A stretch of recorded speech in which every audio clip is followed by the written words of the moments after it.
its establishment in 1957, Port Moresby General Hospital has evolved its journey in delivering the healthcare service for more than 50 years. Port Moresby General Hospital continues to provide primary and secondary healthcare and at the same time performing its role under the National Health Plan as the National Tertiary Referral Research and Teaching Hospital. The present facilities setup of the Port Moresby General Hospital was the establishment of 2 colleges in the 1950s and 1960s, according to Professor Keval, who was a medical student at the time. We started off here as on this side. This was the native hospital, and on that side we had Ward 1, which was obstetrics and gynecology in the 1950s and 1960s, ONG. And then after that, the next ward was called Ward 2, which was the pediatrics ward. And then the next ward was called surgery, and Ward 4 was medicine, and Ward 5 was TB, and Ward 6 was psychiatric ward. So that's the way things evolved now.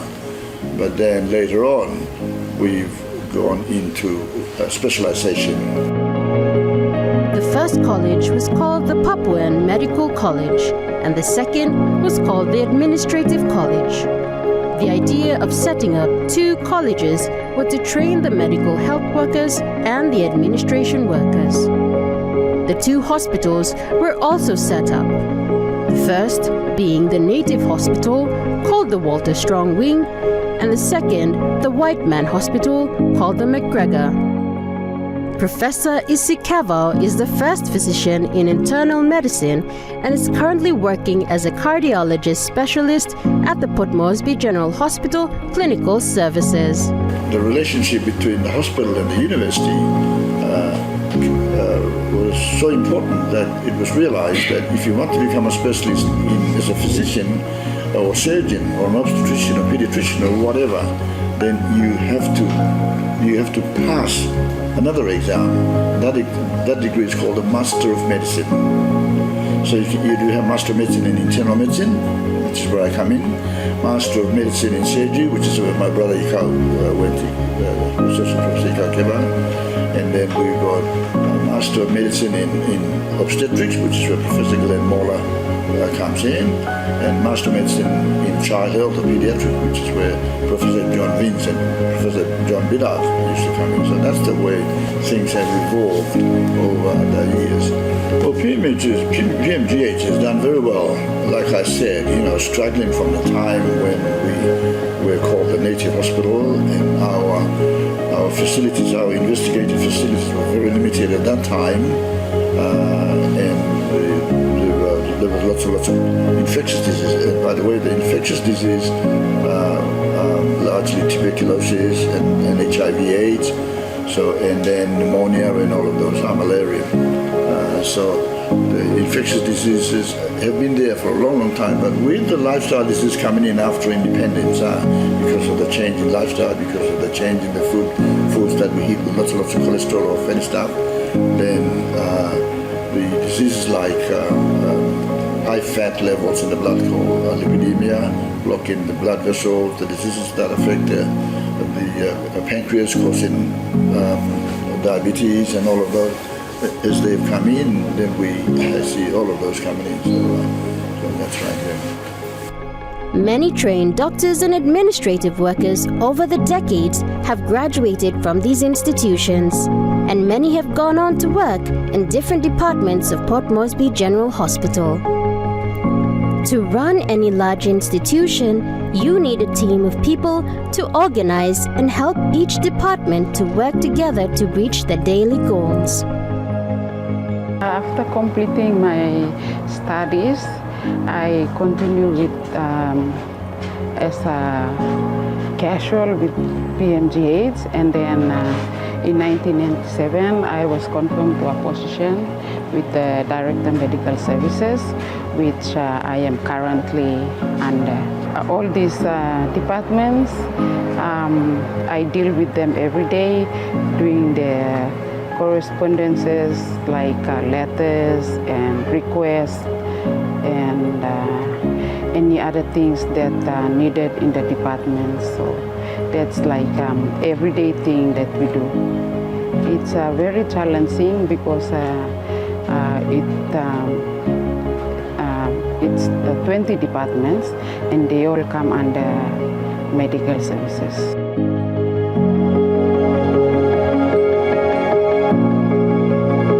And what really motivates me to work all these years with PMGH is the services provided, working as a health worker, helping out our people, especially working with doctors, getting to know them and working with them. It's like it has motivated me a lot. And also the training that I have been taking, I thank PMGH for supporting me in training. As I can remember when I started work, I was using typewriters. I didn't have any knowledge about computers. So PMGH sponsored me to do computer training. It is a privilege working with POMGEN. After many decades, Port Moresby General Hospital has seen an increase in lifestyle diseases, which has led the hospital to invest in research, training, and projects under specialized care. This has led to the hospital evolving over the years. We had lots of challenges that we were working at a place with very little investigative facilities, and those challenges are now being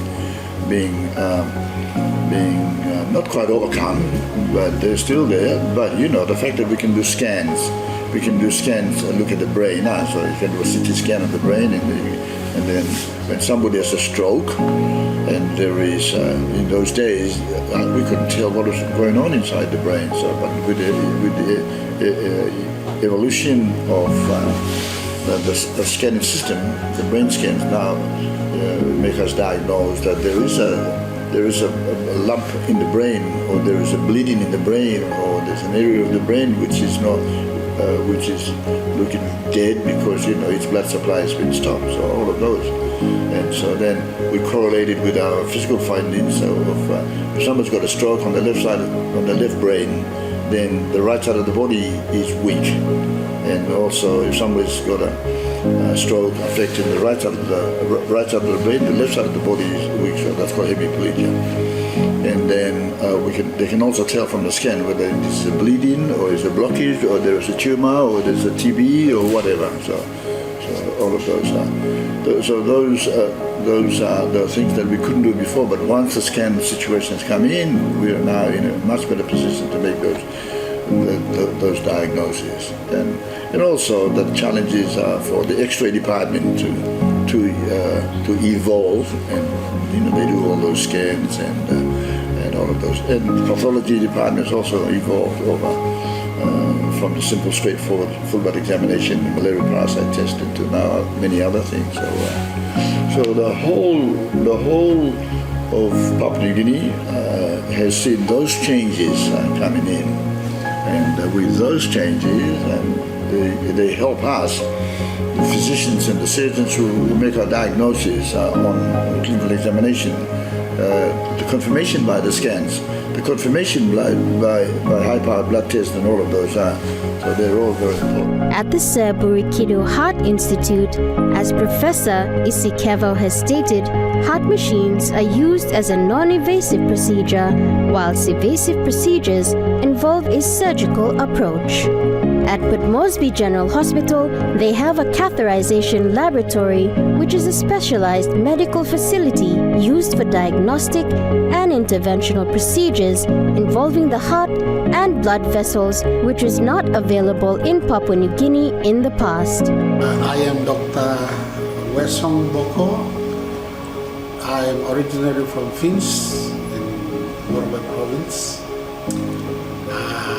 I actually started off as a general physician, then along the way my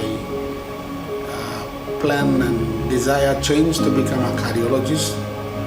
So I trained in Singapore did a fellow in clinical cardiology as well as intervention cardiology from 2013 to 2016, and since 2016 up until now I returned and based here in Port Moresby and been the head of this cath lab here, this cardiology here.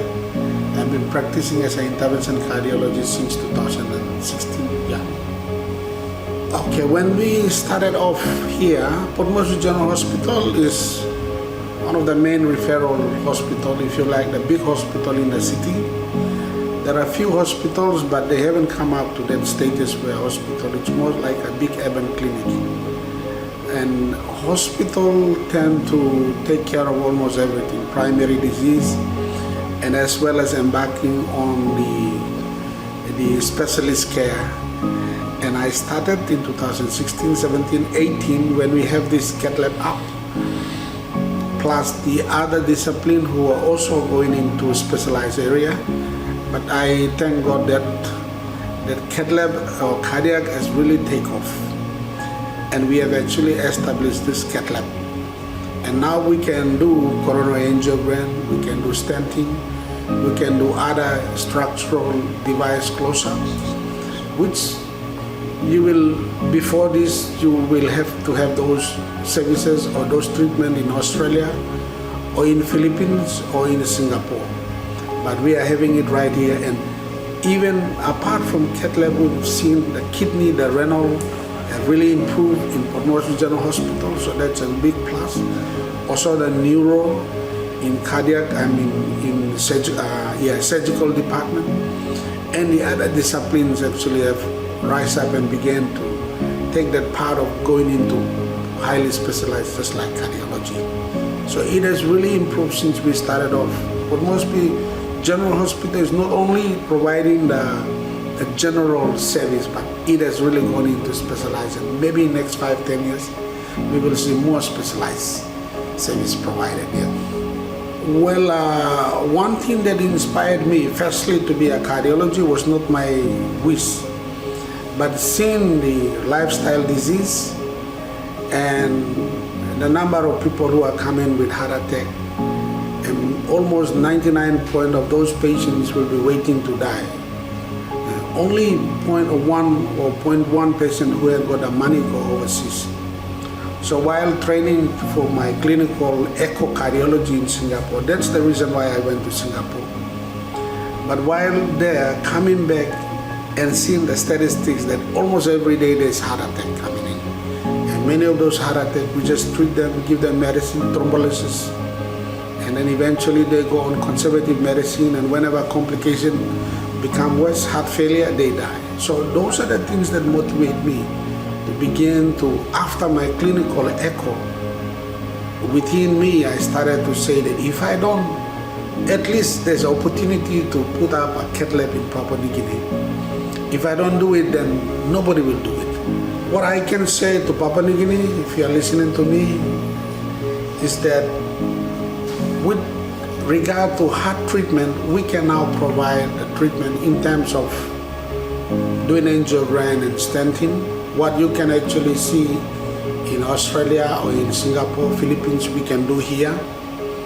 So I think that the only issue will be for you to get to Port Moresby and come in and see us to do. We not only doing that, but we are also doing those patients with holes in the heart, like atrial septal defect, what we call ASD or VSD, and PDA. These are congenital problems. All this time, the team from Australia has been helping us to close some of them, but now we can also do in these facilities. And also, if you have problems with your heart rhythm and your battery is not working well, we can also put in the battery in here. And just recently, we started to help people who with stroke. Stroke is a big problem.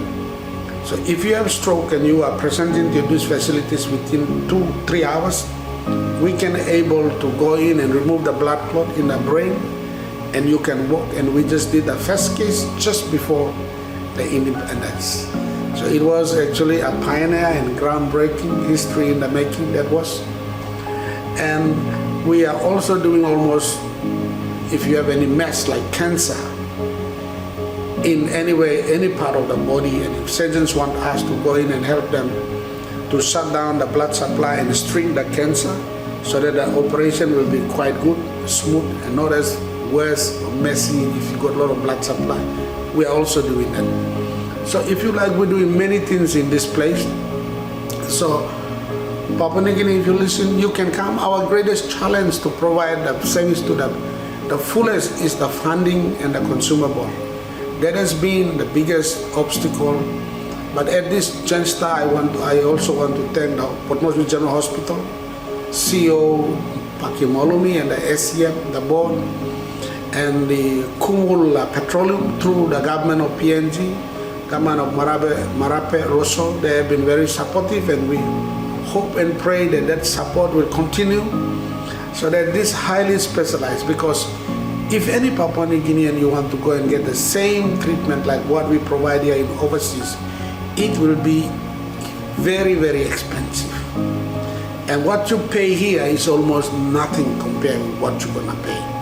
Like one stent in here, you are looking at paying maybe 11,000. If you go overseas, you're looking at 150,000 and above. And it's so huge. With the kina begin to lose, and that's how much it is. So our service here really depend on how the funding from the government and the support will be. So we will provide everything that the cardiac need, but the challenge is the support, and we'll continue. So if you got all these heart issues, please do drop by. We have a clinic down here. We do echo, we do ECG, Holter, and then eventually if you want to have you come in here for coronary angiogram, you come in here for that. So it's almost like a one-stop shop.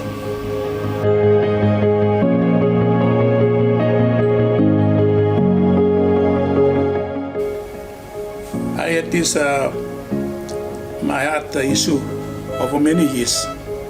Went back and forth at Form 10, seeing the cardiac team, and they helped me and guided me through. And to a point where I think 2 years ago, they advised me that my aortic valve is getting smaller, blocked, and I could not live any longer. So they encouraged me to get overseas treatment.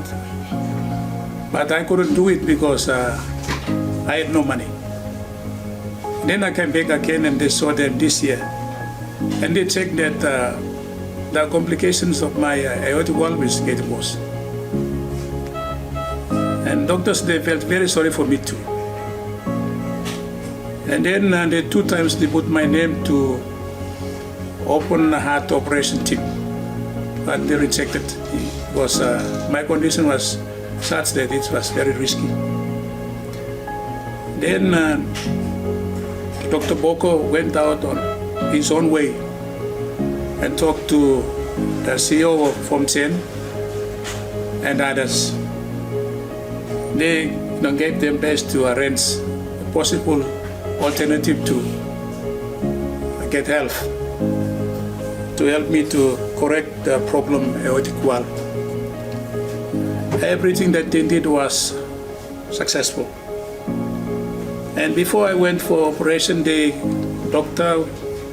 Boko and his cardiac team, they told us about the risk involved in that procedure. We had the risk factors, but then we couldn't do much. We all agreed that I had to go through this procedure with the help of God. We prayed, and God gave us the boldness we say, yes, let me go through the operation. And we signed the consent papers, the families and myself. And then after that, immediately they took me into the theater, and they replaced the new aortic valve to correct my problem aortic valve. I'm feeling better. I'm breathing okay, walking okay, talking okay, eating okay, sleeping okay, no difficulty in breathing, no headache or dizziness, no problem. I'm really thankful and blessed to see this day. Otherwise, I would not live. Thank God. I'm a happy person, and I'm really proud to present myself to the people of Papua New Guinea. I know there are many others who may have a similar condition as myself. I encourage them to come to Phom Sen. They will get the help, the best help they can offer. Our doctors are more than qualified. In all medical and clinical services, nurses work closely with the doctors. Sister Elizabeth Carew is the Cath Lab Unit Nurse Manager, and she shares her experience working in the Cath Lab. In the Cath Lab, before they go in for procedures, they normally come through the KPHL cardiac clinic, that's diagnostic center where they come through, especially if they are referrals coming in from other provinces. Within PMGH, when they come through the emergency department, they are brought directly up from the emergency department to Cath Lab. When they are referrals from PIH, they call us before the patient comes in, so the patient comes directly from PIH or Paradise Private, that's from the private hospitals, directly to Cath Lab. It's only the referrals that come from the outside, they come through the cardiac clinic and they come up to us. We attend to them by their letters that they come in with.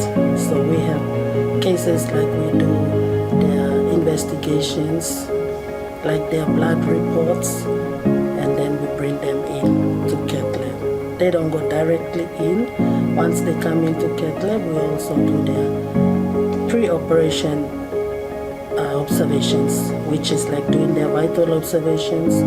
If they need their pre-medications, we give them their pre-medications, and we also do catheterization, like if they need to have an IDC, we put them in IV fluids, and we send them into the lab for the procedure itself. So once they're done with the procedure, they come out to us again. And this area is where we take care of them. So we keep them here for 24 hours or 48 hours for angiograms. And those who are like more than angiograms, who have a blockage and they have a stent put in, they stay for like 3 days to a week. And then they get discharged and go home on medications. From the Cath Lab, they come out, stay in the wards for like about 3 to 5 days. Like I said, it's for patients who already have stents put in. And those who are only for the diagnostic one, which is angiogram, they go home after 24 hours, 48 hours. My motivation was that I was seeing new things happening in the hospital, and I also have a mentor who was with me, and she was like seeing beyond the horizon what is to come. So she has been mentoring not only me, there are others who were with me that she was mentoring. So it kept me going, knowing that new things, new services would come up in PMGH. So I kept on, working and moving along with the changes that were coming.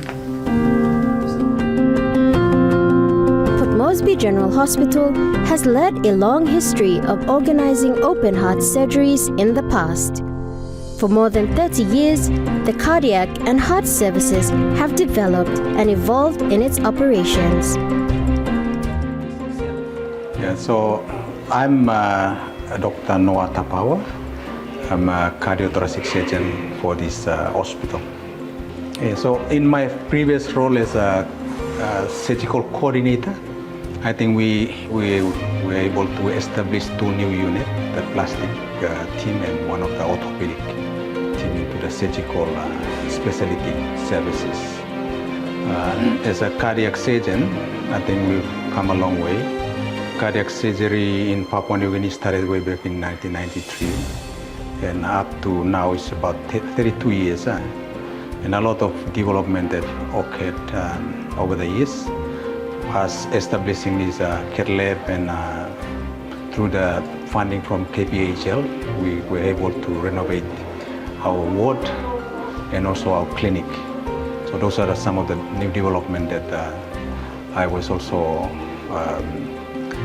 part of the team that we discussed and with the management we put together. Yeah. So as a cardiac team, it takes a long time to train it because it comprises of various specialties, the nursing specialties, and both in the ward and the operating theater, and also you have to have a perfusionist team, anesthetic team, and of course the surgical team. So it took a while for us to put this team together, but I'm very thankful for the Australian team who's been coming through the Operation Open Heart International and also Singapore National Heart Center. And with the Singapore National Heart Center, they've assisted us to train our core team.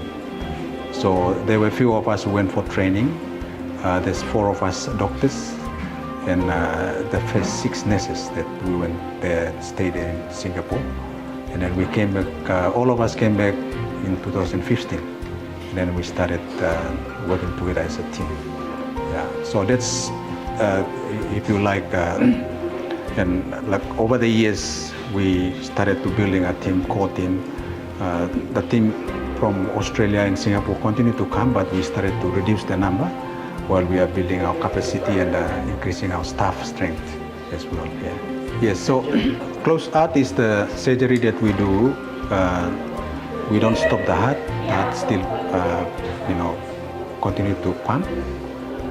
Whereas the open heart surgery, we have to stop the heart. So the closed heart program, which involve us operating outside the heart, and these are congenital conditions like patent ductus arteriosus. We call it a PDA. Yeah. So we just open the chest and go in and close the defect. This is an abnormal connection between the heart and the major vessel. Also involved in closed heart procedures are like pacemakers that we've been doing as well. And apart from that, we do general thoracic stuff as well, including the lung and the esophagus that we operate on. Initially, when we started the open heart closed heart program, we took over this in 2004 from the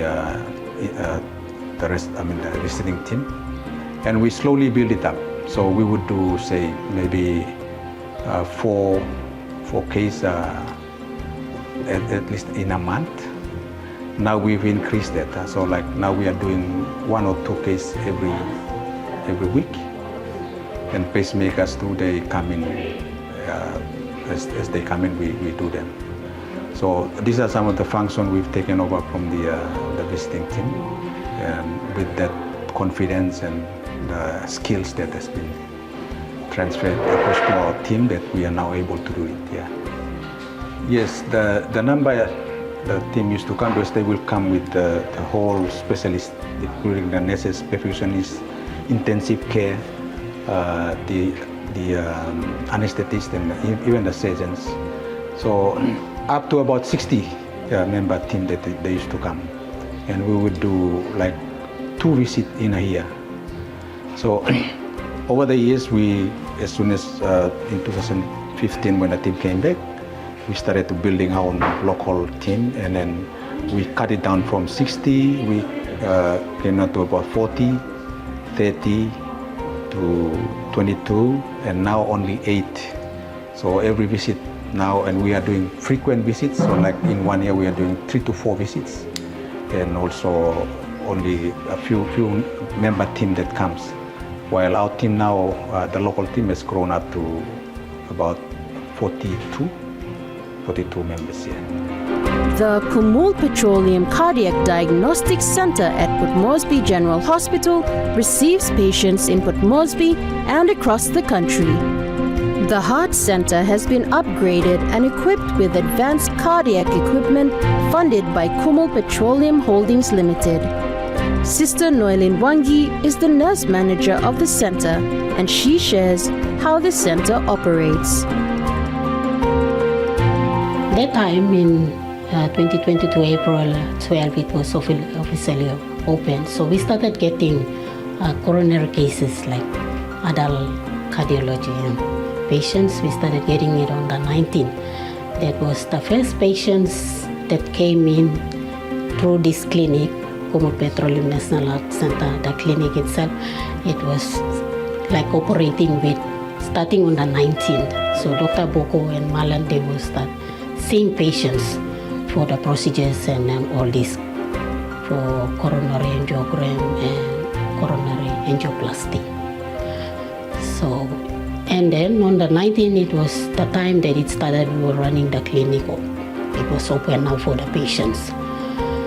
So we are getting referrals. The pathway is like we are getting referrals from outside, from the province as well. So we are getting referrals.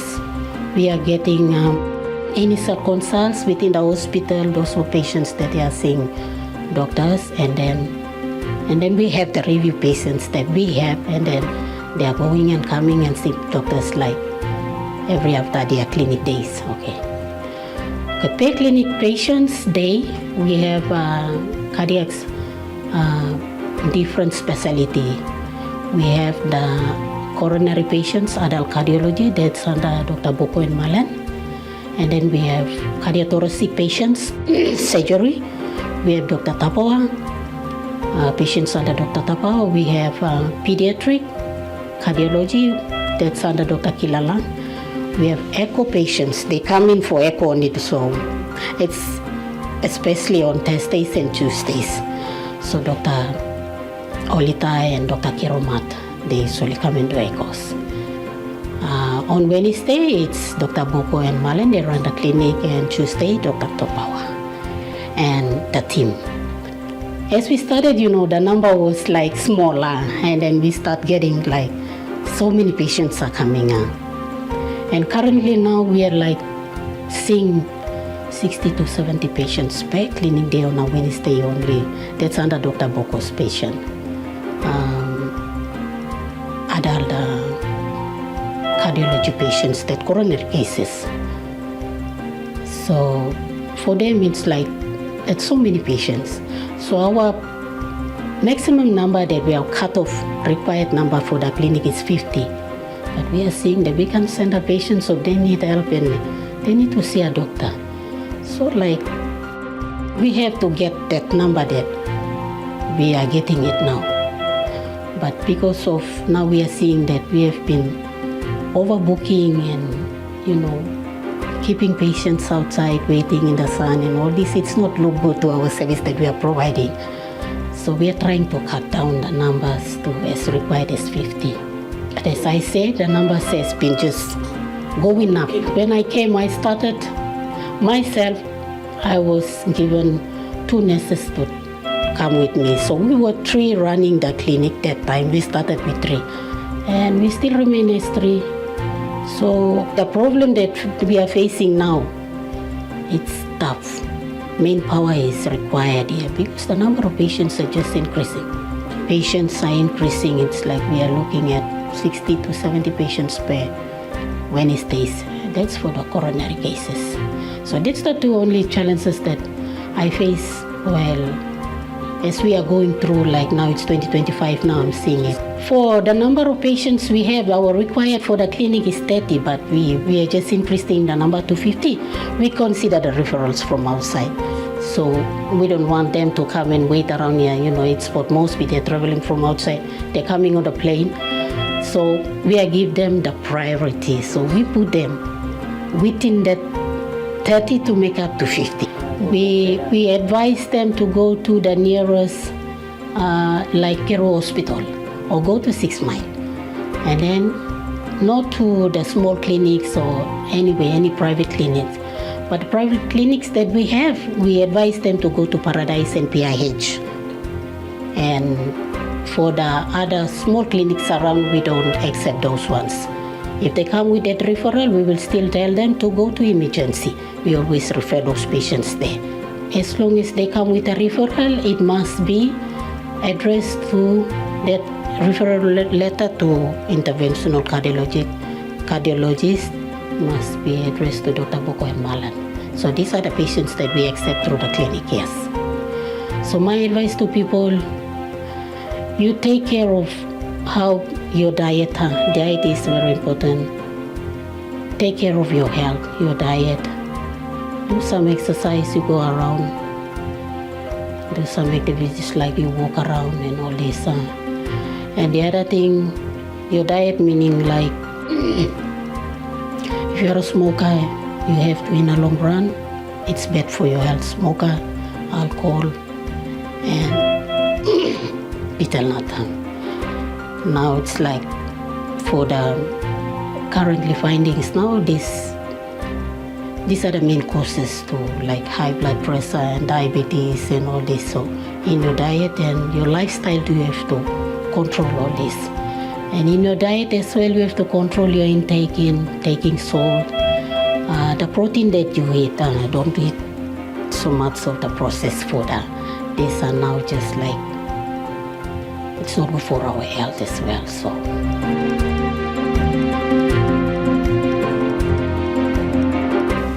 Blomi Trisa Capera, Pekin Blomi and Galina Capera. Metopla last week Friday, we come here almost the whole house sick, general house sick long Kimbe, referring me like further treatment on Belinda, and we got aromatic heart disease. So, Metopla Cambo. Dr. Mali.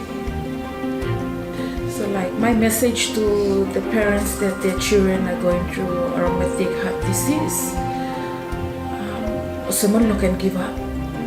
Only must go to house sick, looking at doctor, kiss him, help him. We may not can give up. But one very important something and me like him, so me must get kind of facility also. Like all specialists of heart disease. So you must get clinic, lolly stop looking there by good plus and now you look at me to plan. Me plus stop now, Papa must have me plus base looking there. So but Dr. Marley talk by every year, but me plus I travel, you come inside, come to walking check-up looking. So you looking at more like expensive exercise. So suppose me plus that kind of clinic or some heart disease stop looking there, a good plan. We all get that everyone will benefit with this new blood disease come up here, aromatic heart disease, by helping planting. The heart is indeed a complex and precious organ, and seeking a cure comes with a great price. This has been the exact case for many kidney patients in Papua New Guinea. In 2025, Port Moresby General Hospital made its first ever kidney transplant surgery as a step towards a more accessible and cost-effective solution for kidney patients. Okay, so kidney transplant has come about as a policy statement done by our Prime Minister. He wanted us that health services must be accessible to all Papua New Guineans, and Papua New Guineans must stop traveling overseas. So this kidney transplant coming to that stage, it started as a dream of two doctors. I would like to appreciate and acknowledge them at this time. That's Dr. Stephen Bogosia and Dr. Damien Hasola. So they've widely worked with kidney patients, they've trained, and when we came back and they worked here, they've seen that it cost a lot of Papua New Guineans money. If you have to go overseas, I'll just give the approximate figure, you would spend around 1.5 million kina to get a kidney transplant overseas in Manila, be it Singapore or India, and it's quite expensive. So we need to close that gap to save our people, to have them access this service in country. You know, we've been developed for the last 50 years. Why not we bring them? We have specialist doctors who are trained overseas. So why not we do it here? So when we saw that there was an increase in kidney patients and kidney diseases, these two doctors said, why not we bring it forward? And it's a long journey. They have their own story, how they came this far, but they've come together to put a team, and the management of Port Moresby General Hospital has been very, very supportive under the leadership of Dr. Paki Bolumi and Director Medical Service, Dr. Connie Sobi, Sister Marilyn Nicholas, and Director Corporate Service. So they've worked together to bring this. And, we don't want to see people coming into the ward and when they reach, kidney disease has stages, 5 stages. When it comes to the last stage, it's end stage. After they get hemodialysis, what do they do?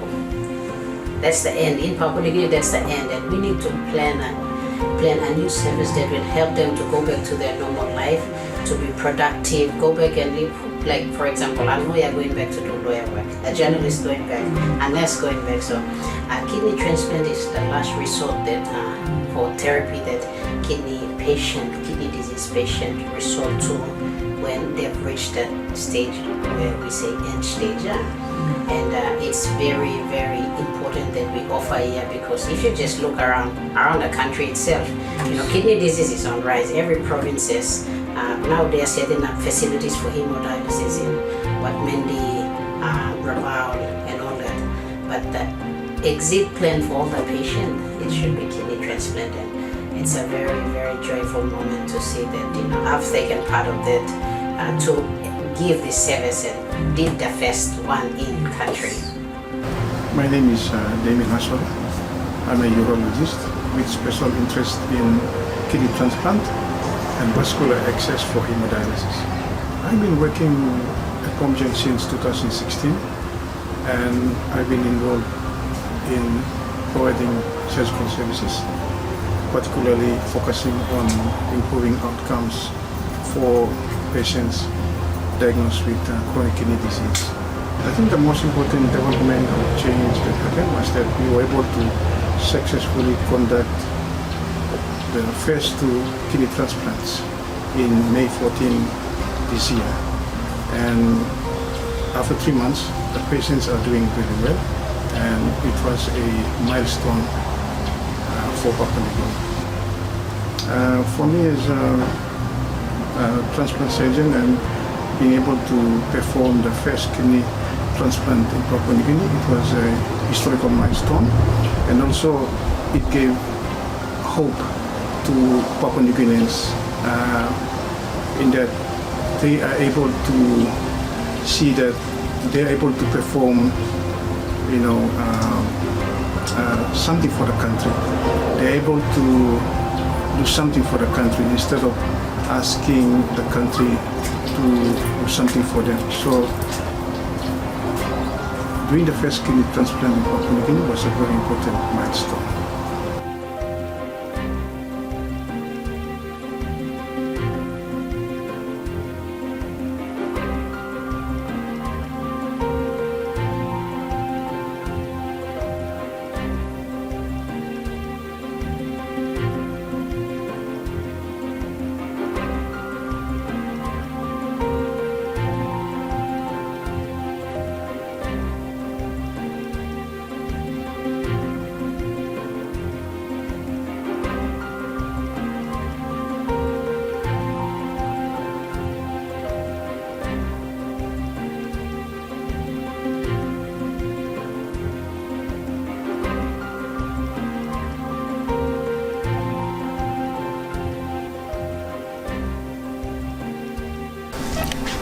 Osana, you make a lot of Islam marking.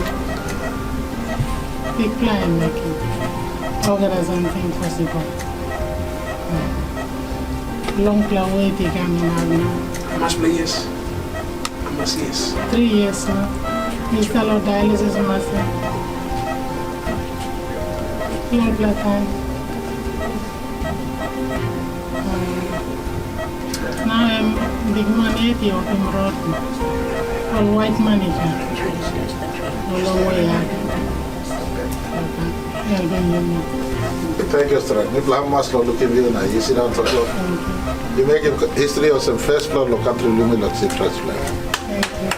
Mami amas la beginning gale. Really nice for you. So was every talk yes by heart. So every talk yes now saying come up some agent logot talk yes and I'm saving you more look at some. Well done on her and yourself. We're privileged to see you in talking and good spirit is acknowledging God, the giver of life. Yes. Well done, well done. She's got a good one kind of thing, big man and kind of do it. No saving you, me and a man married and giving life plan on top. And Gele, I'm giving life long and me, helping me in a salute so that we can establish in time. Kidney disease is a silent killer. Plant the life of my people. So, churches plus libro Islam Masenia, and you are talking about 500 kina per treatment. That's 3 times a week, so that's 3 times a week, so 1,500. 1,500. A villager from the village got kidney disease. How embarrassing is the 1,500 a week? A week. So one the request from me, long Prime Minister, you and me now government subsidizing this la fee, so that villages can afford to. We can save lives.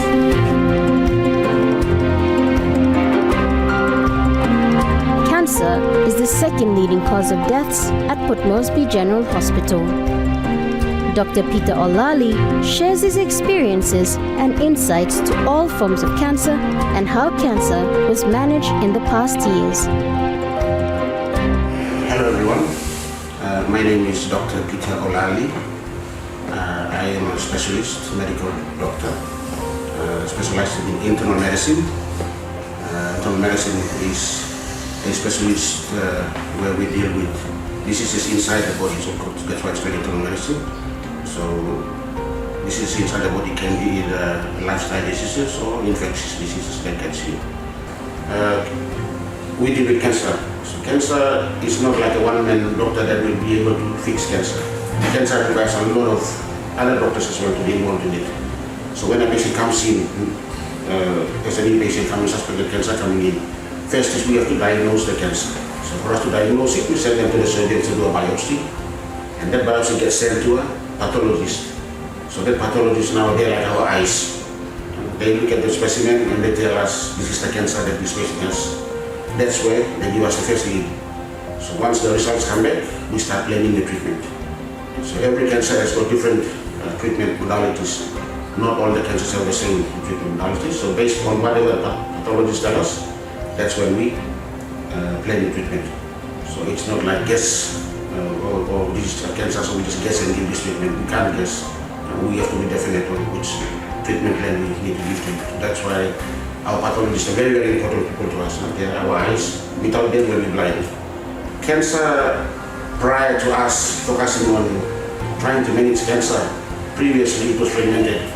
So nobody wanted to take hold of cancer. Nobody wanted to be someone that will manage cancer.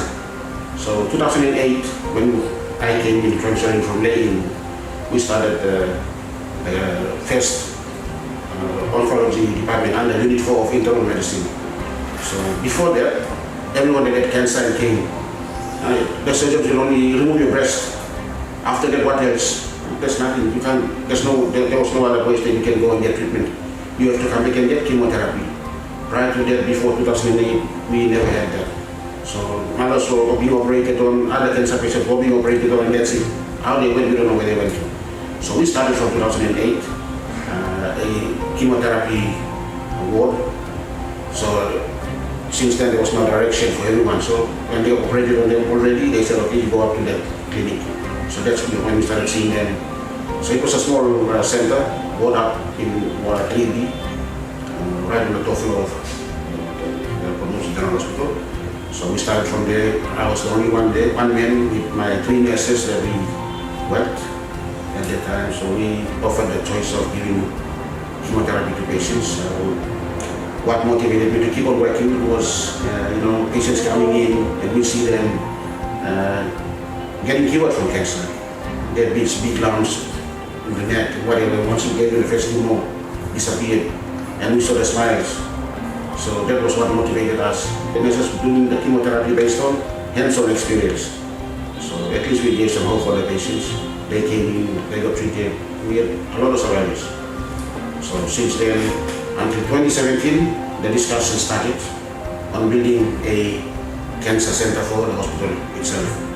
So it was only discussions, talk that we were talking about it until 2019, when the government started the first funding to kickstart the feasibility studies and the first groundworks for the cancer center that we're going to have very soon, comprehensive cancer center, which will cover everything, radiation treatment, to chemotherapy, to surgery, to diagnostics. So we have come from that end to seeing something happening in front of us. So very soon this year, the center will be open. Where we started from, small space, really nothing there, and me just walking into the new cancer center, looking at how the construction is going on, it will be like a hotel. When the patient walks in there, they think they're coming into a hotel, but it's a hospital. They will be coming in to get treated for cancer. So we've come a long way to be where we are now. Since I came into work from there. You can see we have got only 1, 2, 3, 4, 5 chemotherapy beds. The patients always come in and exchange. So these ones will get theirs, they'll go out, and then the new ones will come in to get theirs and they'll go out. So it's a daycare treatment center. So everybody comes in from home just to come in, get the treatment on the scheduled dates, and they go back home, and new ones come in. So on a daily basis they come in. We never had this kind of thing before. When we started the cancer center, not center, but the cancer treatment clinic, 2008 at that time, then this one started. So these beds were from upstairs, then we moved them down. You can see that it's only 5 beds. With the new cancer center coming up, we will have 15 beds. So increase the number, 10 more extra beds coming in. The numbers that we see now, that's coming in on a regular daily basis, is really significantly increased. So human resources as well is another thing to sustain that as well. So, coming from that time until now and seeing the progress of health and all that, we came a long way.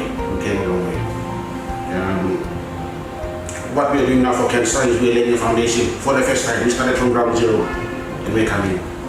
We are doing it first in our region, Pacific region, outside of Australia, New Zealand. We have a hospital that's doing this now. From ground zero, we are building a state-of-the-art cancer center that you will find anywhere else if you go to Manila, Singapore, Australia. But that's what we are doing now. But we started from ground zero, from scratch, and at least we are doing something now. We're laying a foundation. 50 years from now, I know there'll be totally something different happening. The young generation that's going to be coming up, they will move on from what we've laid down. With all these new and exciting milestones, Port Moresby General Hospital's Cancer Services is looking towards a brighter future. The new comprehensive cancer center will bring hope and life transformation to Papua New Guineans diagnosed with all forms of cancer. Today, Port Moresby General Hospital is led by the highly skilled and well-respected Chief Executive Officer, Dr. Paki Molumi, who oversees all departments, specialized care units, and administration. He shares his experiences, the challenges, and gives us new exciting information on Port Moresby General Hospital's latest facilities and future plans. One of the things that I saw when I was during my clinical days as an ENT surgeon was that not much development was happening here. During that time, I was so thankful that late Theo Constantino's board came in, and then a Grant Medal as the CEO at that time. We did a complete refurbishment of the Walter Strong, the Ward 2C that you see, Ward 3. Those wards were not like that. They were completely run down. The bathrooms were really bad. But that's one of the major infrastructure upgrade that I saw during my time as a ENT surgeon, as a doctor practicing in the wards. Yeah, so one of the things, as I've said in my practice, was trying to become another referral doctor again. The country expects Port Moresby General Hospital to provide the high-end specialist care, but then we refer them to overseas again, or those who can afford. Yeah, so those was the biggest challenge that I saw in my practice as an ENT surgeon. And then I thought, we should change this trend. And one of the projects that we started is the Cancer Center project. So we look at our numbers, what is really the high morbidity and mortality, meaning that the high number of admissions and deaths at our hospital. So The common causes of deaths and admission in our hospitals are in heart and stroke. In fact, stroke is the number one, then followed by cancer, and then chronic kidney disease. So those are the three common leading causes of admissions and deaths in the lifestyle disease category. Of course, we have the traditional TB, malaria, but Port Moresby General Hospital is as a specialist hospital providing high-end care is in the lifestyle disease. So we targeted, when I took the office, to address the heart and stroke, the cancer and the kidney disease. So in the heart disease, of course, before I came into the office, we were just starting to build up the cath lab services. But thanks to Kumul Petroleum Holdings, with their support of 50 million over 5 years through the tripartite MOU, we were able to build the cardiac services. So you started with the non-invasive cardiac services, which is the ECG, the echo, the treadmills. So it's equipped with some of the high-end technology in the non-invasive in the cardiac clinic. Then the invasive to the cath lab, where we are able to do stentings and angiograms. So I think as far as cardiac service is concerned, we have come to that. Now the next target we are looking at is the cardiac surgery, which is going to complement the cardiac program. Cardiac surgery has come a very long way through the Operation Open Heart program over the last 25-30 years. With the same infrastructure we have. Now we have advanced into providing the adult cardiac surgery. Now we are doing the cardiac bypass surgery now. But in an infrastructure that is not conducive or that doesn't meet the standards of cardiac theater. So our next plan moving forward as far as cardiac is concerned is to have a standalone cardiac theater so that we can provide the entire cardiac service from non-invasive cardiac services to the invasive in the cath lab, which is already at an advanced stage now, and then to the cardiac surgery, which so that we can be able to continue doing the congenital heart disease, support the Operation Open Heart program, and also do the adult cardiac bypass surgery to complement the cath lab, because once someone has got a complex issue in the cath lab where it cannot be addressed through the stenting, it's got to have bypass surgery. So we've got to have that cardiac infrastructure, and that is our plan for this year, 2025 and 2026, so that will complete the entire standalone cardiac program. And what we want to see for the country after 50 years is that this program must be owned by Papua New Guineans, and we have to have our Papua New Guineans trained to do this type of surgery. We cannot continue to depend on volunteers, which we have been doing over the last 25 to 30 years. Now it's time that our own team have to do these procedures ourselves so that we have a sustainable heart program for the country. So that's in addressing heart and stroke. In the stroke, we have trained, put a team together, stroke committee. We have trained the personnel now. Now we are moving towards establishing a stroke reversal program for the country. The next one is the cancer. And cancer is really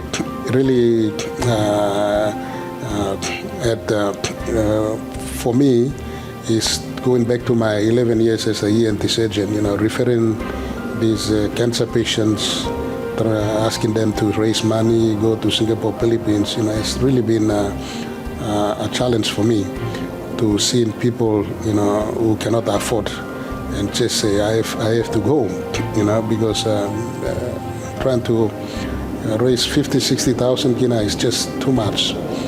Yeah, so we've been pressing on the cancer center, and because of funding constraints, because the cancer construction is done in a way that we we issue contracts and continue to meet the annual government funding. It's not a bulk funding. Therefore, it has taken some time, but now we've come to a stage where the bunkers are complete. Soon the equipments will be installed. Two of the latest linear accelerators, Alcyon and a TrueBeam. We'll have the brachytherapy unit, which is for cervical cancer treatment and esophageal cancers. We'll have a modern chemotherapy unit. And you can give all these treatments through radiotherapy and chemotherapy, but how will you know that the cancer is responding to the treatment? Therefore, you will have to see how the cancer cells at the molecular level are responding to your treatment. And that's why we need to have a nuclear medicine department with a PET scan. So that is also part of this program. So we will be having one of the latest United PET scan machines being installed so that we can have a complete radiotherapy service. Not only that, we are putting another 2 floors on top of this current cancer center. Now your construction, you have seen the foundations are going in place to put the upper 2 floors, where we will put a radioiodine treatment facility, for thyroid cancers. Those are cancers that cannot be treated by the radiotherapy and the brachytherapy or chemotherapy on the bottom floor. So that service will be offered on the top floor with immunotherapy and the bone marrow transplant for leukemias.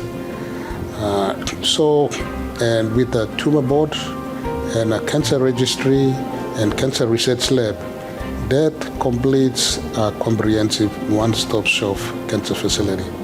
So we expect to open the first of with 1 linear accelerator, the brachytherapy unit, and the chemotherapy in March 2026, and the rest will follow from towards the end of 2026, 27, 28. So we will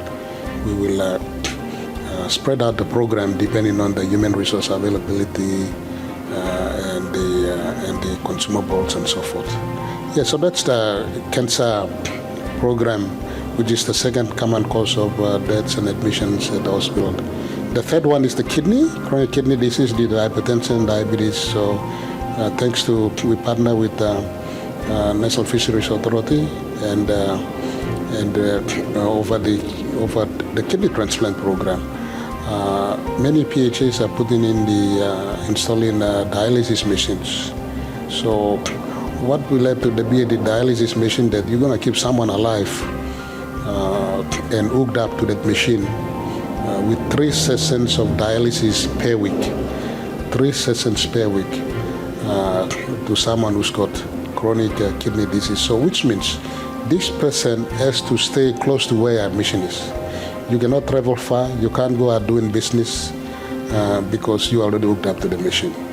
So each of those PHs installing the dialysis machines, including PMGH, we must make sure that the machines are working, reverse osmosis plant is functional, consumables are available because you are keeping someone alive. You don't have those working and you want to close down the service, you are actually hooking up these patients from their lifeline. So that is the biggest challenge that each of the PHAs will have. I think since 2014, the Kidney Foundation have been providing that service. So we have now partnered with Kidney Foundation to provide the dialysis service. Now, Port Moresby General Hospital, that's the level 6 tertiary hospital. We have to get these patients out of the machine. That is through the kidney transplant program. Yes. So we've started that in May this year, 2025, on 14th and 15th of May. We've offered 2 kidney transplant to 2 patients. Now these 2 patients, they have moved out of the machine. In fact, they've returned back to work. So someone who has been living an uneconomical life, been hooked up to the machine, is now living an economical life contributing to the country. So that's how impact the kidney transplant program will have. So we are offering that to the country. So as we celebrate 50 years of independence, we've offered a heart program, a kidney program, and we'll be offering a cancer program for the country here. Due to these massive milestones, Port Moresby General Hospital has changed many Papua New Guineans' lives. And with such major improvements and future plans, it's not hard to feel quite enthusiastic about the future and the immense help they could give to the citizens of this nation. Today, Port Moresby General Hospital and its hardworking staff look forward to the future. Amongst the many challenges, it continues to persevere in the hope of bringing quality healthcare for people